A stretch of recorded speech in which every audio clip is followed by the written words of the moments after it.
Jonathan King from Real Combat Media and the Clinch Report. I am here with Joker's MMA, Lightning MMA fighter, currently 6-0, 7-0, going for his 8th fight against Josh Aviles at the King of the Cage, 185-pounder Johnny Cisneros. Johnny, how are you? Doing fine, thank you. Now, Johnny, coming off your last fight against Brandon Hunt, was a fight that you actually came across. You had a lot of adversity in that fight.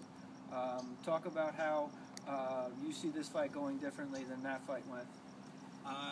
Honestly, I'm over the whole decisions and fighting 3 rounds. You know, I'm ready to go 3 rounds if I have to, but I want to give the fans what they want to see, and I want to showcase a little bit more of my stand-up in this fight. It's going to be good. Now, Josh Aviles is known as a Muay Thai kicker. He's got good leg kicks, and it definitely plays into your ground game very well as far as his aggressiveness. Do you see this fight going any differently than your last fight as far as being on the ground most of the time, or do you want to stand and trade with this guy, even though that tends to be where his strength is? You know, I wouldn't mind testing his stand-up. You know I have an iron chin, and I know that I'm you know, well versed in any area that he wants to take it, whether it be the ground, you know, wrestling or stand-up. You know, I'm ready for whatever he gives me. You know, if the opportunity's there, I'm gonna take it to the ground, and if the knockout's there, I'm gonna go for it. Great. Now, if you could just tell us a little bit, how did you end up getting involved in fighting? A lot of people had a pedigree in high school wrestling or in boxing. How did you end up getting involved with MMA as a sport, first of all, and then as a profession?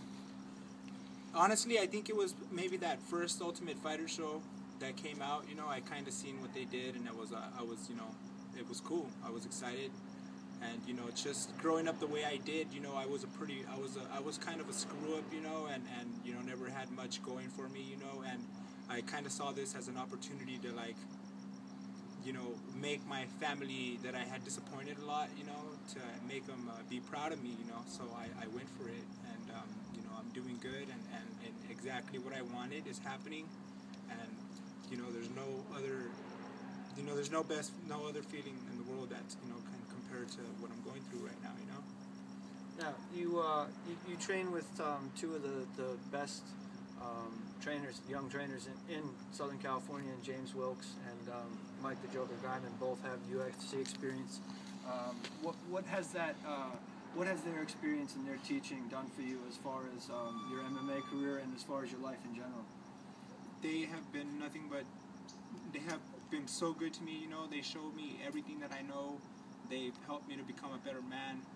You know, I used to walk around at times, you know, thinking I was, you know, a badass, you know, and after getting humbled down by my team, you know, it kind of brought me, you know, into reality, you know, and now I see everything different, you know. I know that, you know, no matter how badass you are, there's always someone that's going to be better than you, and, you know, more than anything, it's made me humble, you know, and you know, not many people are humble, you know, and you know, it's awesome, you know. I can't thank them enough, you know. Joker, you know, James Wilkes, you know, my manager Brian Yoshino, you know, those guys, they've invested so much in me, and they believe in me, something that I didn't really have before, you know, and you know, it's awesome that I could represent them.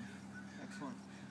Now, a lot of this is a little bit of a down the road type thing, but your next fight is against Josh Aviles. You've expressed an interest of possibly going after Strickland's title in the King of the Cage at the 185-pound division. And I'm sure, as most fighters, the UFC is eventually where you want to be. How far down the road do you see yourself fighting in one of the larger shows?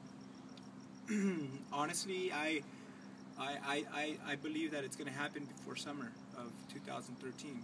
You know, granted the Mayans don't take us out, you know, but yeah, man, you know, I'm full speed ahead right now. You know, I don't want to take any breaks. You know, I wouldn't mind a couple month breaks, you know, right now. But honestly, I'm so excited to do what I'm doing that I don't want anybody else to take my spotlight, and I want to hold on to that spotlight. And, you know, I'm sure Sean Strickland's a great guy, you know, and if I have to fight him for the belt, then I will, you know. I'm not the type of guy to call anybody out, you know, and, you know, just whoever they want me to fight is who I'm going to fight, and whatever's going to bring me closer to a big show, then, you know, let's do it. You know, I need to feed my family. That's what one of the main things that I do, that the main things why I fight is because I fight to survive. You know, in the cage when I go in there, I'm prepared to die. I'm ready to die for my family, you know, and you know, I need that money. Excellent. Do you have any sponsors you'd like to mention? Man, the list is long. I have JBA Performance Exhaust, TSW, Sullen, New Century Tire, Powerade, Sony Audio, RJ's Customs, Stellacon, Moss Brothers Dodge, and there's a few out there, NRG. Man, you kind of caught me by surprise on this one. Sorry guys if I forgot you, but you're in my heart always, and you know, I love you guys to death. Thanks for believing in me. And you heard it here first, guys. It's not going to December 21st. The Mayan calendar will not end. Johnny's planning on being in the UFC next year, so don't think the world's going to end on the 21st. Johnny Cisneros, the Tattoo Terror. Thank you very much for your time, sir. Thank you, sir. Great.